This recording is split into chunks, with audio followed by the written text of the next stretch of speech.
welcome back. We've now got our hot topics session. This is a chance to delve into some really important issues around cardiovascular disease, learn some new information from some leading experts. We've got two sections within this session.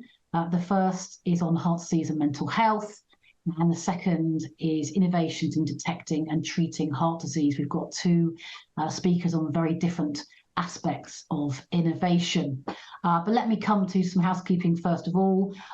We do really want you to ask your questions. This is your chance to get the answers from these experts. So please do use the Q&A, not the chat section. And if you want a question bumped up, please do press the thumbs up button.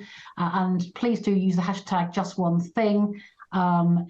Click on the platform and say what your one thing that you want to change your practice, having heard from the sessions. And please do share on social media about what you've heard with the hashtag #GHHUnite.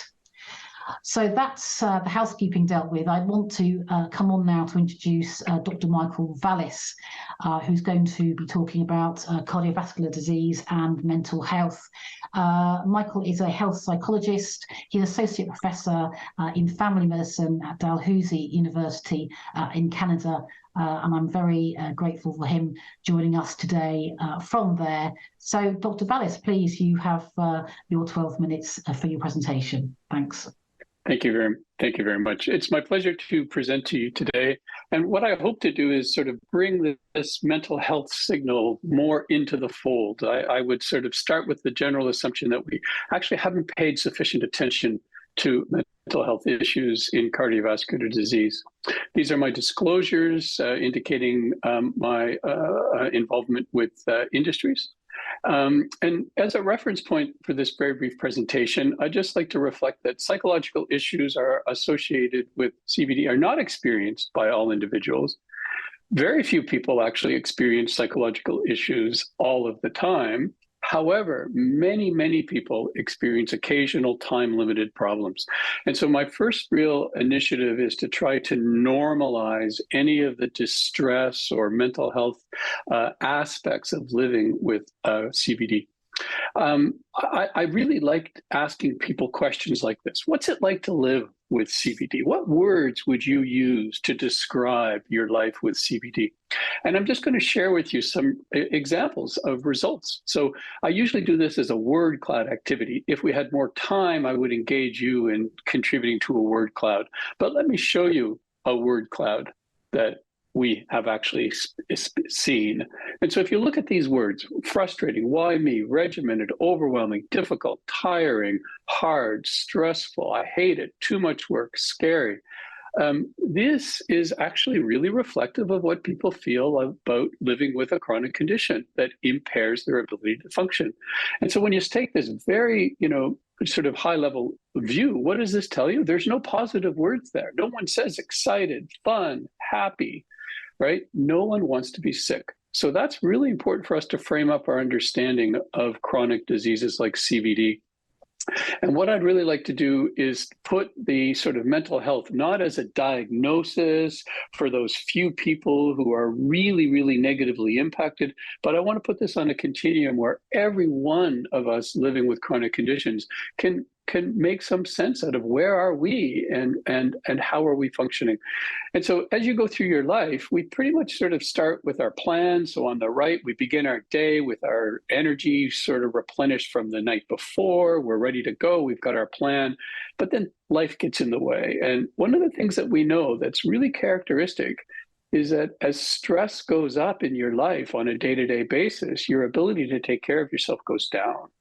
And so this is a really natural experience that we have. So it's really important for us to be sort of mindful of this stress experience that we have. And this is a slide that I really like, because in mental health, we try to talk about, the problems that people might have. Oh, maybe you have an anxiety disorder, you're depressed, or, the irritability is high. And what this slide is actually normalizes it. It asks us, if you're experiencing any of your emotions, a good thing to ask is, well, what's leading to that? And as you see here, the perception of threat leads to the feeling of anxiety. That's normal. And a little threat, you would expect a little anxiety. A lot of threat, you'd expect a lot of anxiety. perception of loss leads to the feeling of sadness. The perception of intrusion or unfairness leads to the feeling of anxiety. So this is a way of trying to understand our feelings so we can map out a strategy for managing those. So if you're anxious, what's your perceived threat and how do you manage that threat? I like to take this perspective on mental health, not by looking for, do you have a problem, but just asking this question that we can all relate to, which is quality of life. And quality of life is a balance between the issues that cause you some distress and, importantly, the issues that bring you up. So what's weighing you down and what's bringing you up? And notice that we can all relate to that. And then you can start to take that distress apart. Is that distress due to your CVD? Is that stress due to what we call problems of living? I mean, we see Europe going through a cold winter coming up with high, energy prices. That's going to be a challenge for many people. Or is it based on psychopathology? So there could be a depression, there could be an anxiety disorder. But I like this model myself because it does two things. One is it allows you to understand where that distress is coming from. And in CVD, much distress is due to the nature of the disease itself. And it also allows you to unpack the well-being, sources of resilience, sources of positivism. And so when we look at distress, it's actually kind of useful to think about, okay, what aspect of CVD distress might a person experience? And we tend to categorize this in terms of the emotional burden, in terms of the distress associated with any self-management activities, what we call regimen-based distress. Importantly, provider-based distress. Sometimes we feel like, we're being told what to do, or we don't feel we have enough adequate support, and then support distress in your life. These are really useful aspects to sort of identify. And I think you can see where we're going here. If you can identify a problem, you can do something about it. And I just want to very quickly show you that there are lots of evidence-based coping strategies that are additive, that are very much individual. And so when you think about what coping resources do you bring to manage your distress, and we categorize those as physical calming activities, as actually also the opposite, physical activity, exercise, burning off your stress. Additionally, social connection, reaching out to trusted others, emotional expression, don't keep your emotions bottled up, and then mindfulness, acceptance-based strategy. So each one of these approaches is very strongly shown to support the reduction of distress in living with CVD. I also want to talk about positivism. I don't want to end this talk just by talking about negative related issues. And I'm just going to share with you some very simple, basically happiness interventions, things that you could engage in at any time that might bring that well-being up. Regularly setting aside a time to recall moments of gratitude. Positive thinking about yourself, reflecting, writing, talking about your happiest life events, the goals, helping yourself really put it into context, the kind of thing that a friend might provide to you. Practicing altruism. If you want to bring your mood up, go just engage in a random act of kindness. It's probably one of the best ways of actually improving your own mood. Affirming your values. Life is not about happiness. Life is about meaning and achieving the goals that are important for every individual, and savoring our positive experiences. And so as you see the journey of living with CVD, I like to frame it up in the following way. What are the hurdles that you might want to be aware of? And the first one we talk about is disease acceptance. How have you come to terms with managing and living with your condition? Then treatment acceptance. The therapies that are being offered to you. What are your attitudes and how well engaged are you? And then what we call readiness for self-management. So I often view this as a journey that we can support individuals. Disease acceptance, you can be asked questions like, how serious do you view your disease to be? How much personal responsibility do you see yourself having? And very quickly, you can get a sense of yourself. If you have a high perceived seriousness and high perceived responsibility, those are the people who get into action. But what if you don't see your role being very strong? You might become overwhelmed, or you might be overly passive. And so these are strategies that we can actually engage in conversations around. I spend my work in chronic disease management not working with people who have mental health disorders, but helping people navigate the disease acceptance issues. It's really important to understand that most emotions actually fit into this, what we call primary emotions. If you've got a threat, you should feel anxious. If you're experiencing a loss, you should feel sad. And what that tells us is that expression and support are the ways. And so when we heard earlier about the role of patient organizations in providing peer support and counseling, this is the reason why, because most of us are experiencing these primary emotions that respond very well to support. Treatment acceptance is actually really, really important. And we do not spend enough time asking people with CVD what their attitudes towards their medications are. And the literature tells us that perceived need and perceived concerns are critically important in helping people adhere to their medications. And that's because of what we call the common sense beliefs. So many people kind of tend to do this sort of math. If you're on 3 drugs and I'm on 1 drug, you must be sicker than me. If I am taking 40 units of something and you're taking 80 units, you must be sicker. Wouldn't we all want to be on the fewest medications possible? So these are the beliefs that people have when it comes to their treatments. Oh, my mother went on that drug and she had a terrible time, so I would never want that drug. And so these are what we call common sense beliefs. And it's really, really important to bring those beliefs into the clinical exchange. And we do that very simply by asking, to what extent do you think you need this medication? And to what extent do you have any concerns? And look at what happens. Again, very simply, we start to see people. If you have high perceived need and low perceived concerns, you will be accepting of medications. But if you have high perceived need and high concerns, you're going to be pulled in 2 directions. You'll need some support. If you have low perceived need and high concerns, you're going to be skeptical. I don't know why you're pushing drugs on me. Or if you have low perceived need and low concerns, you're kind of indifferent about it. So what we discover is that asking these questions, helping individuals bring in their own attitudes and experiences, is really important in navigating treatment. And that kind of leads us to our last goal, which is the sort of readiness for self-management.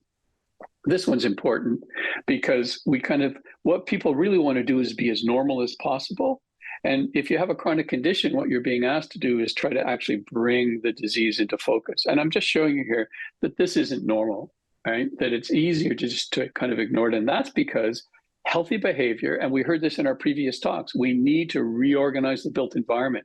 We need to reorganize how food is produced and advertised and communicated. And because right now, healthy behavior is abnormal behavior. People need support. People actually don't follow recommendations. They follow their own beliefs. And in the era of COVID, we've seen this so tremendously problematic. And so it's really important to develop this supportive relationship to help people manage their attitudes and their beliefs. And that we know that the way that the brain works is our emotional experiences overwhelm our logical experience. And so really by addressing these mental health issues, we believe that we can actually set people on a pathway to success. And that's really where you get this idea of actually taking action. Many people think that their goals should be big goals. They really want to get, to the end of the journey. But what we really recommend is that you actually start with smart, small goals. So specific, measurable, achievable, relevant, realistic, timely kind of goals. The journey of behavior change is actually successfully accomplished by the turtles, not the hares. And so it's very much about supporting gradual support. And then my last comment is that the goals that you set for yourselves should be consistent with your values. I'm going to show you this in a really simple example. We call it the cookie example. I welcome you to use this. I want you to choose between 2 cookies. So I'm going to ask you to choose between these 2 cookies on the screen. You've got this warm, freshly baked, aromatic cookie on the left, or this slightly old 2-day cookie on the right. Which cookie do you want? We all want the cookie on the left because it smells good, it tastes good. You can actually smell it through the screen of your computer. But look at the punchline. The punchline is your 3-year-old granddaughter came up with the idea to bake those cookies on the right. They worked hard making these cookies, and your granddaughter insisted that your son bring this cookie to you so it arrived in time for your dinner tonight. Now, which cookie do you want? All of a sudden, that cookie on the left isn't what attracts you. It's the meaning, it's the value. Your granddaughter made those cookies for you. And so when you set your goals, try to make sure that the goals are consistent with your values, because that will make the work worth it to you. Thank you very much. I am out of time, and I'm happy to take any questions. Thank you, Dr. Ballard. That was really fascinating. Lots and lots of food for thought there. And yeah, I'm sure there are lots of questions. Just one from me. First of all, I was fascinated when you talked about random acts of kindness, making you feel better. And if altruism and doing selfless acts helps people cope with stress and with the disease they have, what role might involvement in patient advocacy play? If you get involved in doing some kind of absolutely, yeah, absolutely. That's a really, really great comment, and I would say that's a very easy win for any individual because you become part of a collective. The first thing that people are going to say to you if they join an organization is, "You mean other people feel this way?" Like, I always thought that somehow it was me that was failing. I think I should be more accepting of my doctor's advice to me because I know my doctor cares about me. I know my doctor I totally trust my doctor, but there's just something that I struggle with. And we blame ourselves for that when it's not our fault. It's really the reflective culture. So you've got that sort of normalization, and then you've got identity, because remember, we tend to live in societies that have focused on our individuality, when in fact, that's not how humans function. We are social beings. Our social connection is really important, and it's super important for managing the mental health aspects of any chronic condition. Just sort of knowing that you're in a partnership, knowing that you're alone. And what we discover, and there's lots of research on this, if you look at let's say coping skills, and a clinician delivers a coping skill intervention, that works. But you know what? A peer delivering exactly the same coping skill works just as well, but has greater relevance for the person living with CVD.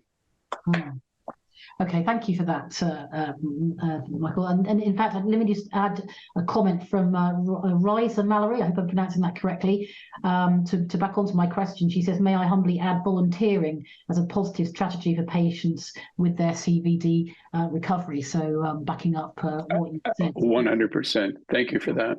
Okay. So in terms of, I've got a question from the audience and one from me, which are quite similar. You talked about how, disease acceptance is important and treatment acceptance.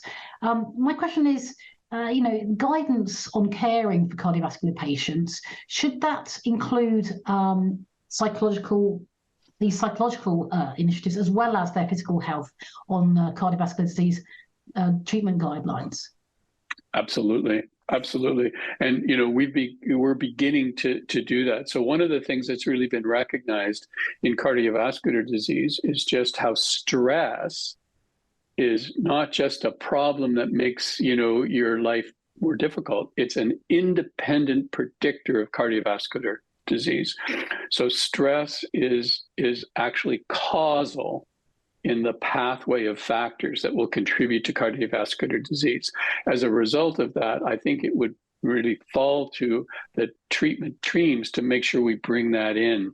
And I think this describes much of the work of contemporary health psychologists right now, which is I spend most of my time actually training healthcare providers to be more sensitive to those psychological aspects. So you might have psychological resources, but you want that psychology, you want that mental health sort of sensitivity to be reflected in every contact the person has. So it's not okay for someone to simply say, my job is just to tell you what to do. You do it. If you don't, it's not my problem. It's your problem. But you're stressed. Go see the psychologist on the team. That's not okay anymore. It's like we really need to be taking the person as the center of the care.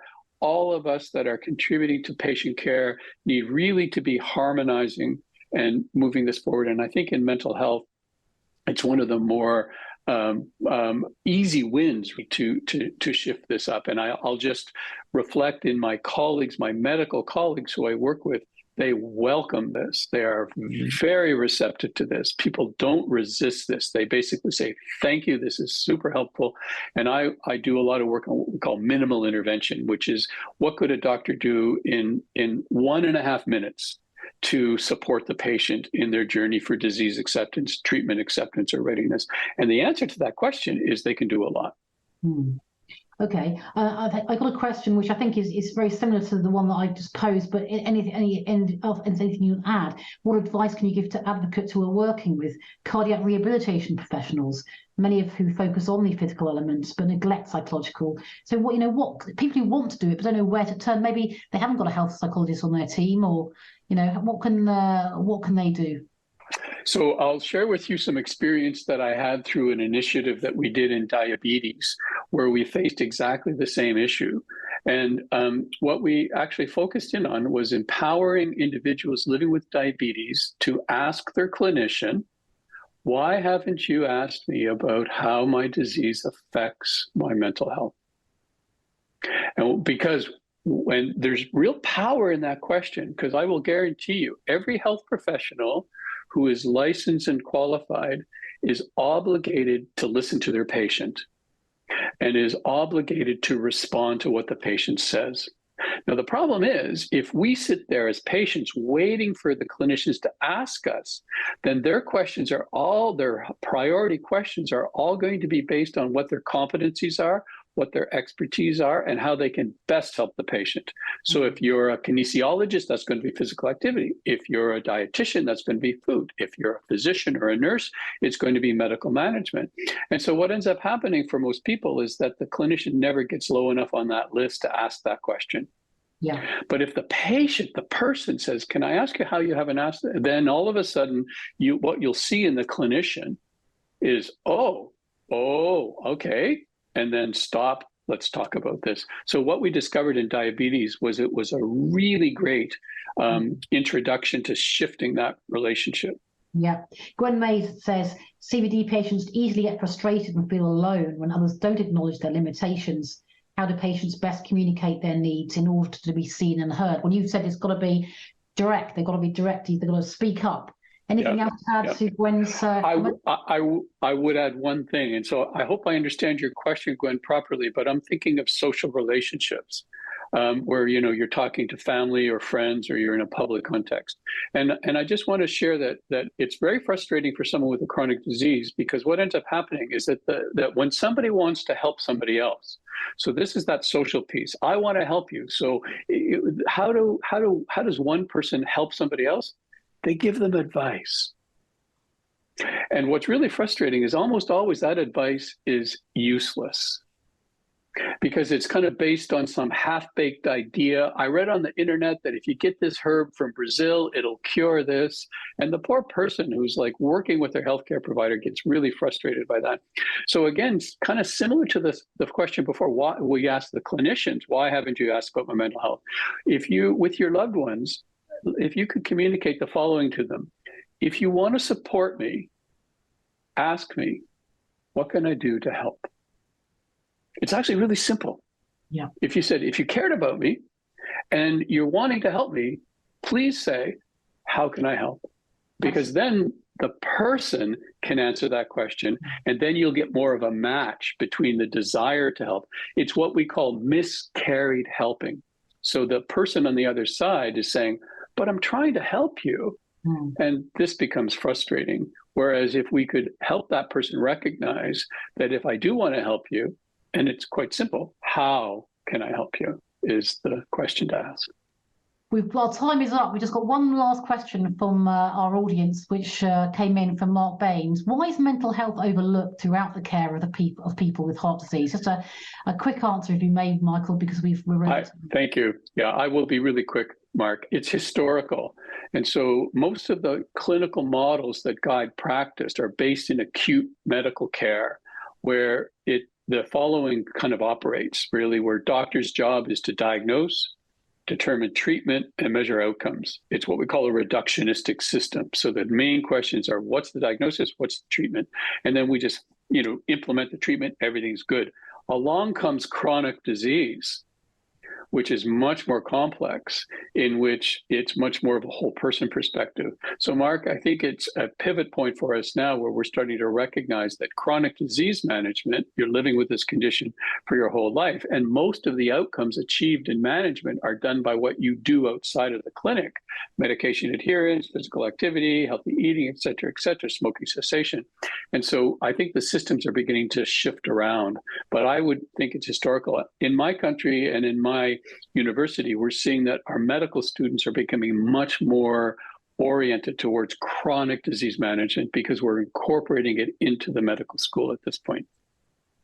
Michael, I could hear you all day, but thank you very much indeed for speaking to us. Really, really interesting stuff.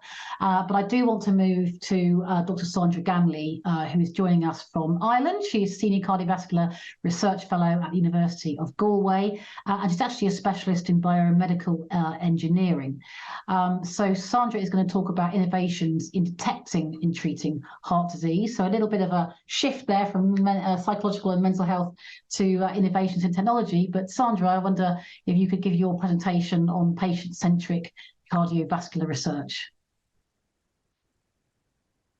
Oh, you're on mute, Sandra.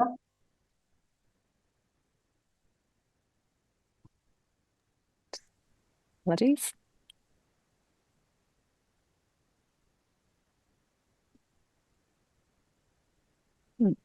Thanks for the kind introduction, Jackie. It's a pleasure to be here. As you've already said, I'm from the University of Galway, and I am representing the Cardiovascular Research Group at the university here. So I'll delve straight into it. So our university's policy here is to focus on purpose and people and place in our research and innovation strategy.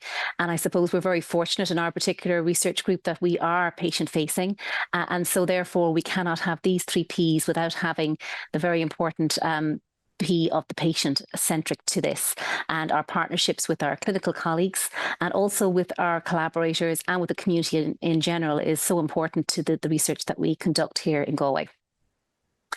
So just a little bit about the place. So Galway is a small city on the west coast of Ireland. It has medieval origins and it's on the fringe of Europe. And the reason I speak about it a little bit at the start of the presentation is that, 30 or 40 years ago, Galway didn't have a huge, I suppose, research drive in cardiovascular.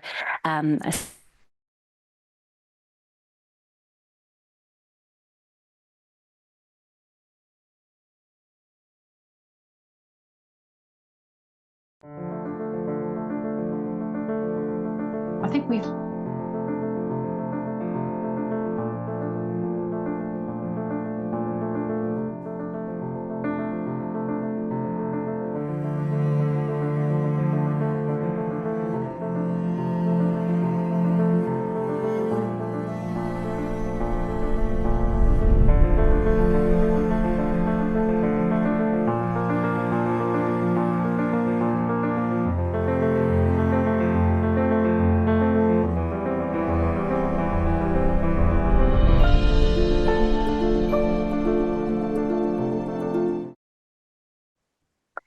So we are located in the Lamb Institute for Translational Research, which is a dedicated translational research facility, and we are co-located with the clinical research facility here in Galway, which is dedicated to clinical trials. And we have a lot of cardiovascular trials ongoing here at the moment.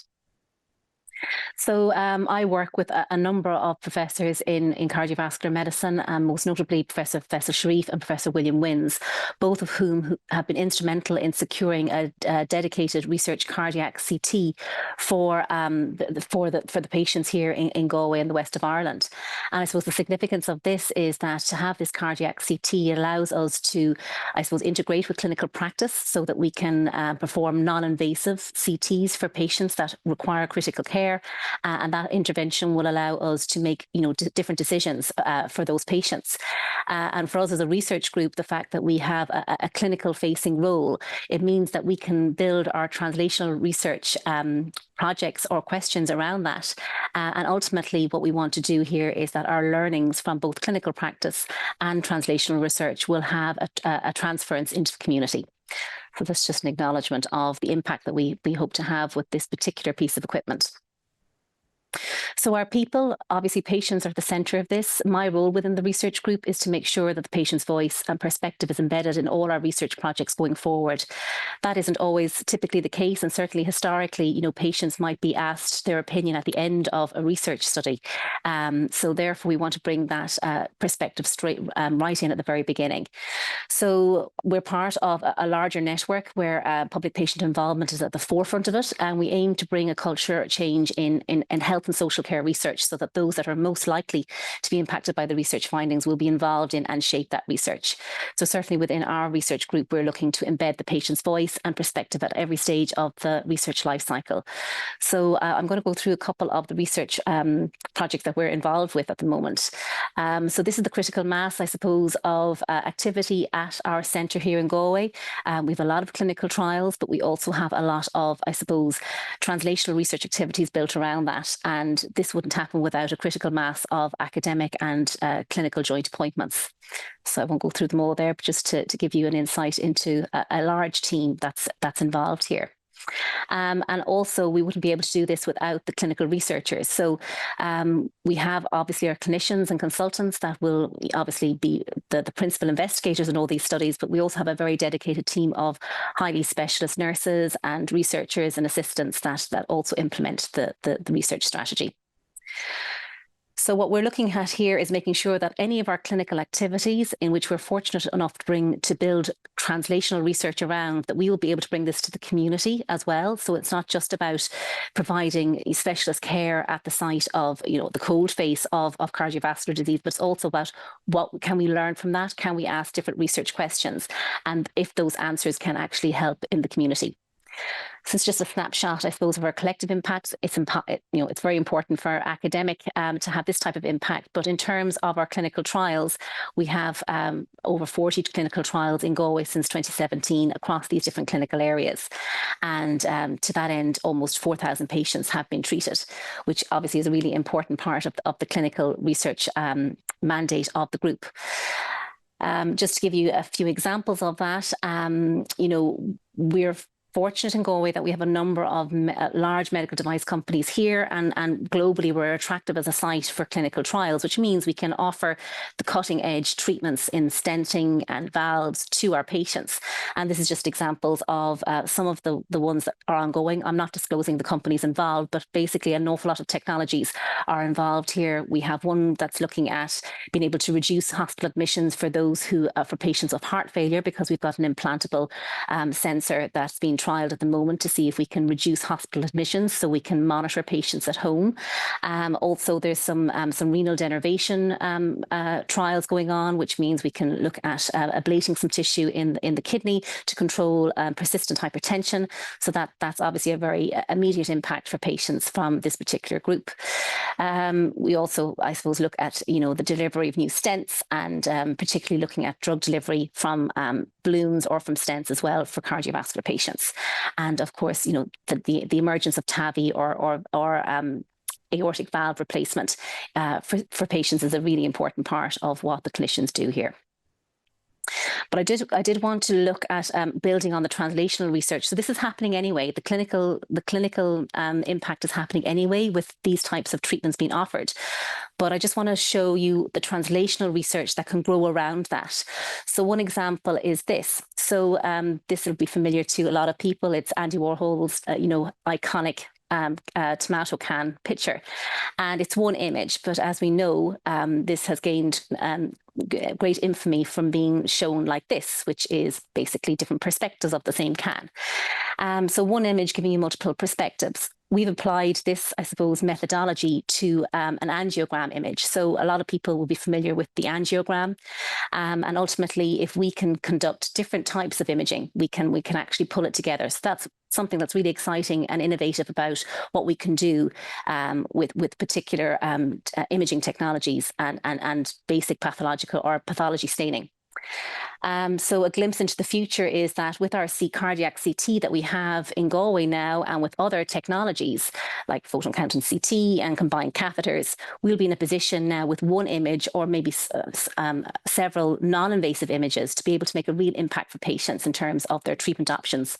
So our translational research objective here is to improve the two-way crosstalk between invasive and non-invasive imaging in order to mitigate or prevent acute events in high-risk patients and high-risk subjects. So that's an example of translational research that's ongoing around the clinical practice. So just to delve a little bit further into that, Professor William Wins, who is the professor that I work with primarily, has been funded by Science Foundation Ireland, which is a state agency here in Ireland, to specifically look at reducing adverse cardiovascular events by moderating and monitoring triggers, but also looking at vulnerable plaque in the vessels and trying to modify that. And we've got 3 pillars of research around trigger mechanisms, vulnerable plaque, and vulnerable patients. The triggers that we look at a variety of them, and the reason I suppose our group is involved is that we have a number of researchers that will, basically evaluate sensor technologies that are out there on the market to see how good are they at monitoring these types of triggers, and can we look at them either independently or together to see if we can monitor a patient over a period of time to see if we can predict when they may have an event. And that's really the crux of this particular part of research. And to Professor Vallis's earlier talk about the role of stress in that, I might touch on that a little bit later on, but certainly it is a trigger that we are very interested in monitoring. Okay, so we want to address the vexing problem of major adverse cardiovascular events that are unpredictable, unexpected, and unanticipated. And we're looking at 4 types of populations. We're looking at the super high risk diabetic patients, breast cancer survivors, heart failure patients, and broken heart syndrome patients. So with the view that we might be able to, if we can monitor these patients in a very particular way, that we may be able to contribute to understanding how they develop arrhythmias, cardio dysfunction, hospitalization admissions, and stress-induced cardiomyopathy, that our research will help physicians inform their clinical decision-making around these particular cardiovascular complications, and how to empower patients so that they can monitor their own health as best they can in partnership with their physicians. So just on diabetic patients, the project that we're working on here is looking at, particularly looking at glucose levels and ECG. So what's interesting here is that with diabetic patients, we're used to looking at their glucose levels, but correlating that with their ECG patterns can be very, very insightful in terms of how we can predict particular events predict if they'll happen or not, and if we can intervene earlier. So this research is particularly impactful because if we can look at that particular, I suppose, trigger, then it will allow us to develop better ways of managing these particular patients. That's just an example of the research or the graphs that we can produce from the sensor technologies that we use. But ultimately, we want to, what is the impact of this research for patients? It really is about, this is just a picture of one of our trials where, if we can solve this issue, we can address a real clinical need of, not a very nice terminology for the syndrome, but dead in bed syndrome, which affects type 1 diabetic patients. So we can obtain the variables from a smart textile, and which this means, the huge advantage to this is that all this data can be used to, I suppose, create a picture of that patient's particular profile, and we can collect an awful lot of data here. And the whole idea is, can we use it in the best interests of the patient that's under examination? And ultimately, developing these profiles will help us apply to the population in time. The other cohort of patients that we're looking at and working with clinical colleagues on is in breast cancer.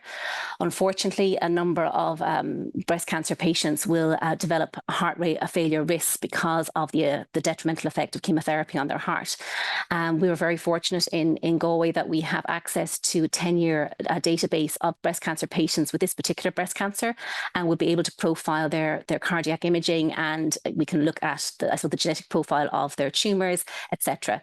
But our involvement as a research group is to look at the non-invasive biomarkers that we can look at, the monitoring techniques and the behavioural tools, to see if we can actually predict whether or not somebody might develop detrimental cardiotoxicity effects in their hearts after chemotherapy. So we don't want breast cancer survivors becoming heart patients.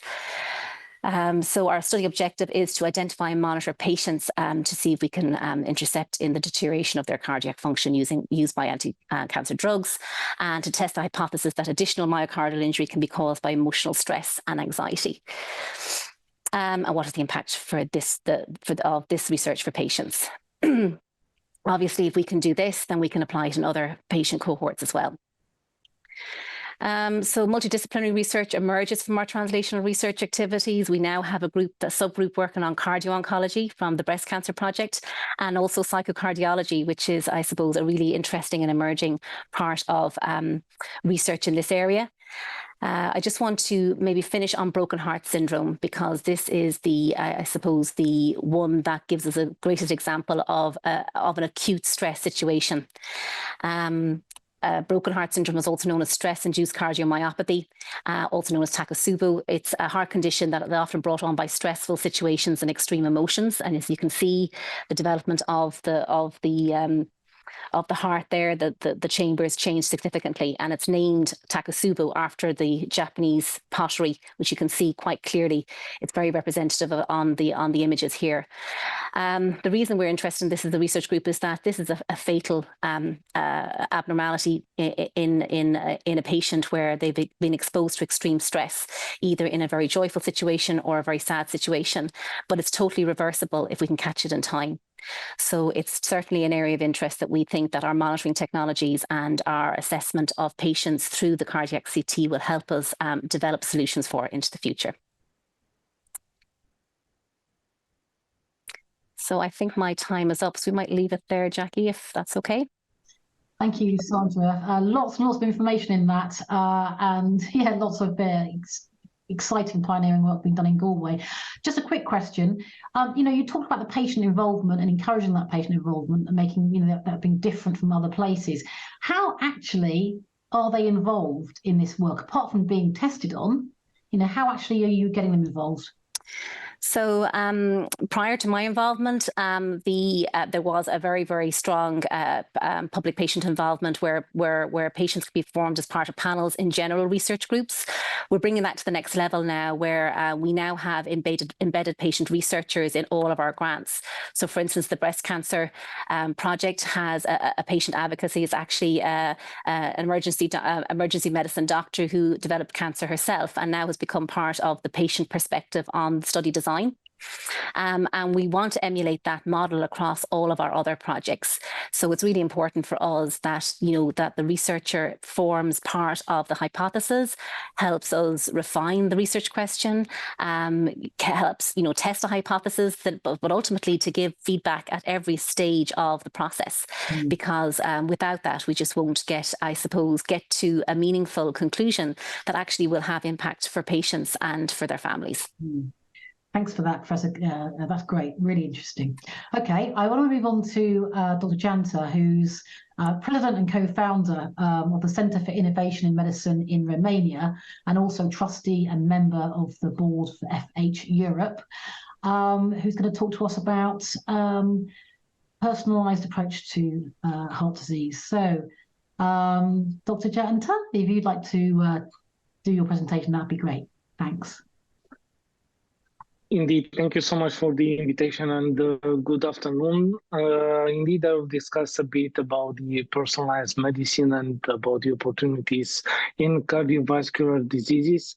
As you said, Jackie, I'm a trustee of the FH Europe. I'm the founder of the Center for Innovation in Medicine, but as well, I'm the lead of the working group Education, Empowerment, and Engagement of the International Consortium for Personalized Medicine. And I think is very relevant for our today discussion to take into consideration all these perspectives, because I will discuss about personalized medicine. I will refer to the cancer activities we have been part of in the last years with InnoMed, with the Center for Innovation in Medicine, and of course, all in the context of cardiovascular health and our activities at the FH Europe. I love sport, and I'm inspired by the big champions, and one of them is Wayne Gretzky, who many years ago said that I skate to where the puck is going to be, not where the puck it has been. So this is highly inspiring, and this inspires actually all my activities and all our activities at the Center for Innovation in Medicine, and as well as the FH Europe. And the PAC actually last year in 2021 was in the area of non-communicable diseases, following the work done on the Beating Cancer Plan, European Beating Cancer Plan, and Cancer Mission. And I remember that last August, in August 21, was a targeted consultation organized by the European Commission, and I had the chance actually to, on behalf of FH Europe and Center for Innovation in Medicine, to send a feedback on what we consider to be highly relevant for the field of cardiovascular diseases or cardiovascular health. And the key word was prevention of cardiovascular diseases, aiming for cardiovascular health. And we have been very happy to see the results of this targeted consultation. European Commission saying that the first area where intervention are needed is on cardiovascular diseases and related risk factors. So we have been very happy to see that we have this like recognition maybe coming from the European Commission, and following this year, we have seen the Healthier Together program put forward by the European Commission for the other entities than the cancer. I mentioned my role at FH Europe as a trustee, and as well in 2021, we worked with the Slovenian presidency of the EU Council in order to have scientific alignment around pediatric screening. And you can see on the left side of the screen the key publication in the European Journal of Preventive Cardiology on pediatric familial hypercholesterolemia screening in Europe, public policy background, and recommendation. This is like a Bible for what it means pediatric screening in Europe. And this year, during the Czech presidency of the Council, attended as well by Neil Johnson, on behalf of Global Heart Hub, we've launched the Prague Declaration, Achieving FH Pediatric Screening Across Europe. The time is now. So we consider the familial hypercholesterolemia as a potential demonstrator for what personalized medicine could be in the field of cardiovascular diseases and cardiovascular health, and if we consider the pediatric screening as well in the field of public health. But why actually do you need innovation in cardiovascular diseases? You can see on the left side of the screen the share of avoidable deaths in the light of current medical knowledge and technology in the member states, with 33, 1/3 of the deaths that can be avoided if this imperative of the right access to knowledge and technology will be in place actually in all the member states. And unfortunately, we can see countries from Eastern Europe, Romania, my home country, actually having this incredible percentage of 50% of the share of avoidable deaths. This graph also shows the East-West divide and these inequalities between East and West when it comes to cardiovascular diseases. If we go to the right side of the screen, you can very, very easily see the what are actually the diseases who contributed most to this very high share of avoidable deaths, with ischemic heart disease, with cerebrovascular diseases, and hypertension in top 1, 2, and 5 in this area. So it's very easy to understand that if we'll be able to become more efficient in order to prevent these cardiovascular and cerebrovascular diseases, or if we'll become more efficient in order to have secondary prevention for this type of diseases and to have better personalized treatments, we'll be able to reduce the share of avoidable deaths. But for this, we need innovation that, in my from my perspective, should be a competency necessary for everyone across health and care, no matter what is the role of the level. So in other words, the innovation is not the exclusive attribute of a scientist, of a medical doctor, should be a competency of all of us involved in this field. And speaking about innovation is not an easy job, because there are very few innovators, and I will show you immediately. I think one of the most important, and I had the chance to meet him, but as well are very few early adopters. Most of the people are in so-called early majority and late majority. So it's a complicated task to innovate. It's complicated to convince the early adopters. But the most important thing is to be able to convince the society as a whole. Because if a product or a service doesn't reach actually the citizen and the society, the majority of the citizens and the society level, we cannot discuss about innovation. In fact, because innovation should show benefits for citizens and for the patient. And I mentioned that I had the chance to meet this gentleman who is one of the co-discoverers of the double helix of DNA many years ago. The reflection in the industry and economy of the advancements in the field of genomics is the fourth industrial revolution, the digital revolution. We are part of this. And again, the expression of this is the personalized medicine, who has been actually defined as a medical model using characterization of individuals' phenotypes and genotypes, like molecular profiling, medical imaging, lifestyle data, in order to tailor the right therapeutical strategy for the right person at the right time, and or to determine the predisposition to disease and or to deliver timely and targeted prevention. So you can see in this definition of the personalized medicine, the role of personalized prevention is not just about treatments, it's also about prevention. And this definition was actually done by the Council of the EU in December 2015. The images from our personalized medicine conference 2016, organized in partnership with the Romanian president.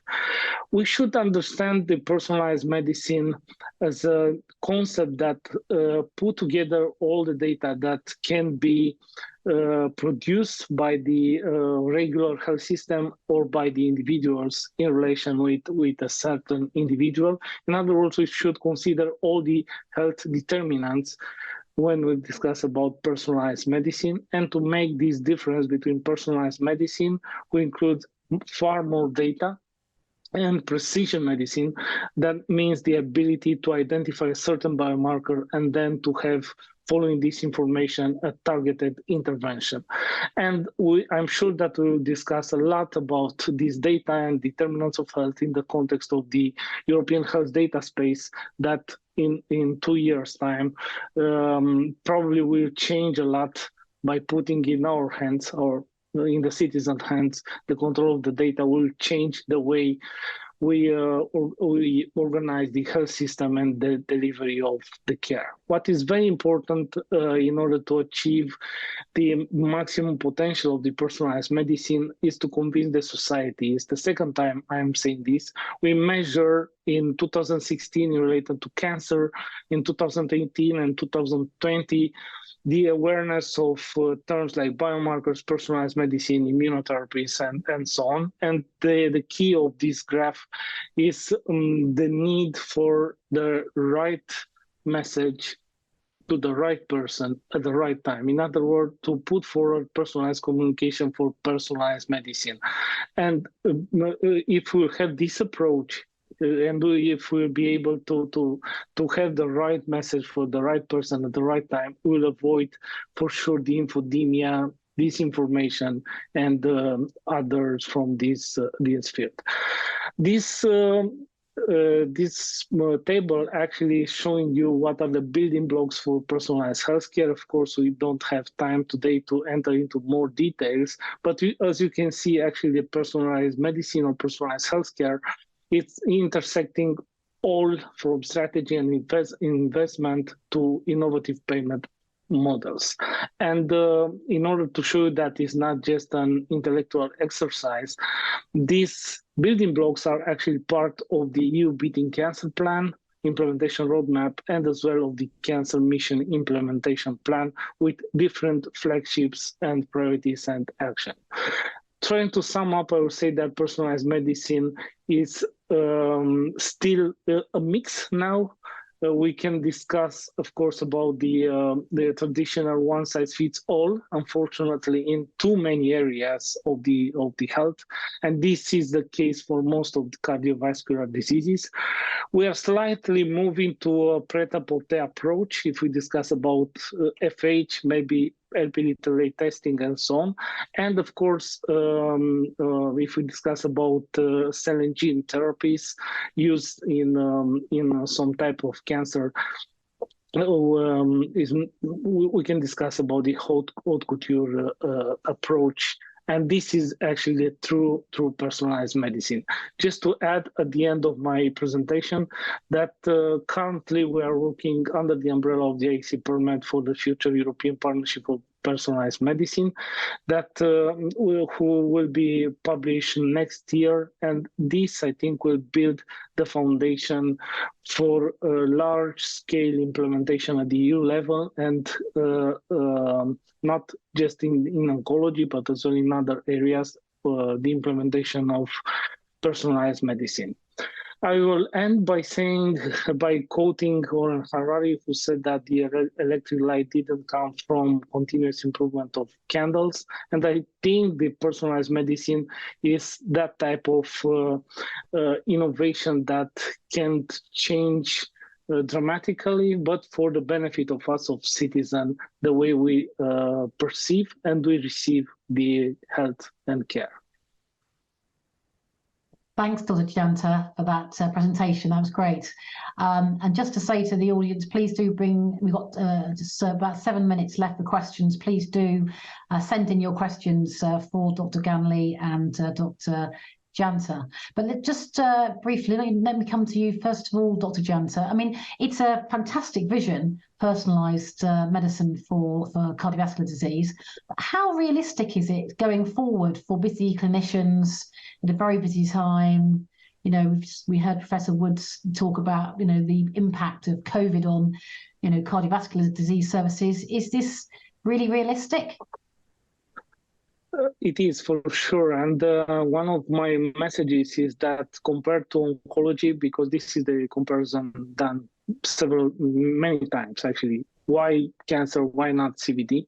I think in the CVD area, we have the chance to not repeat the mistakes we have done with the cancer, with the implementation of personalized medicine. And I'm referring especially on the biomarkers and the implementation of biomarker testing. And this is on one side. On the other side, I think we'll have the chance actually to compress, you know, and to implement from the beginning in multiple areas of cardiovascular diseases, the concept of personalized medicine. Now, in oncology is a reality. If we discuss about diagnosis and treatment, it's not the case yet for personalized prevention or personalized screening. But in CVD or CVH, I think we have the chance actually to start with all together. Okay. And I mean, is it a concept? It's the first time I've heard of it. When you present, you know, is it how well known is it, or is this, you know, really cutting edge? Yes, we measured this in our country, in Romania, and the awareness level for personalized medicine was 33% in 2016, 38% 2 years later, and it dropped to 35% in 2020, so 1/3 more or less from the population. And we are not surprised.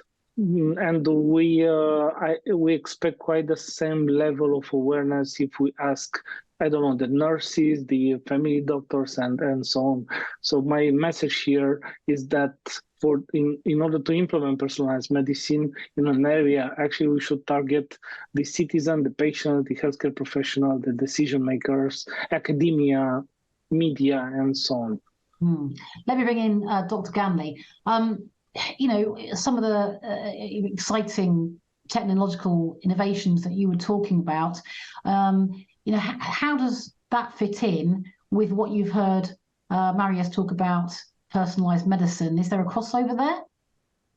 Yeah, I do. I think there is a crossover. Yeah. I think ultimately for personalized medicine, it's a sum of the parts. So being able to look at, genomics, or being able to look at different biomarkers, or being able to look at this, it's all part of a bigger picture. So I think monitoring and using sensor technologies and connecting that with, outcomes that we know we can see in patients is only going to help us develop, I suppose that whole era of personalized medicine is going to be highly dependent on us being able to gather that data very, very reliably, very, very effectively and efficiently and consistently. So I do think that the job that we do kind of maybe at the closer side of the patient is going to really act as an important input to the development of personalized medicine strategies. And is this something that in your work in Galway, is this a term that's used in relation to heart disease, or is it only in cancer? No, it's beginning to emerge in heart disease for sure. I do think that within our research group, there is a lot of the researchers looking at the personalized elements of this. I think we has a big part to play. Okay, thank you. And Dr. Ganter, how can patient organisations move this agenda forward for their best interests? Yes, I think the patients should be the first, to push this agenda, because as Sandra said, we are all unique, and we should look for highly individualized solution for us. In other words, to use all the tools and data that are available in order to find answers, to the question related to our health. But for this, it's very important for the patient advocacy groups to be educated, to understand, the new concepts, and they're asked to the decision makers, they're asked to the medical doctors to be based on evidence and to be based on a very good understanding of the concepts. I think this is the key, is the education. Is not easy, because is the concept, of course, of personalized medicine is precision medicine, and this is close to genomics medicine.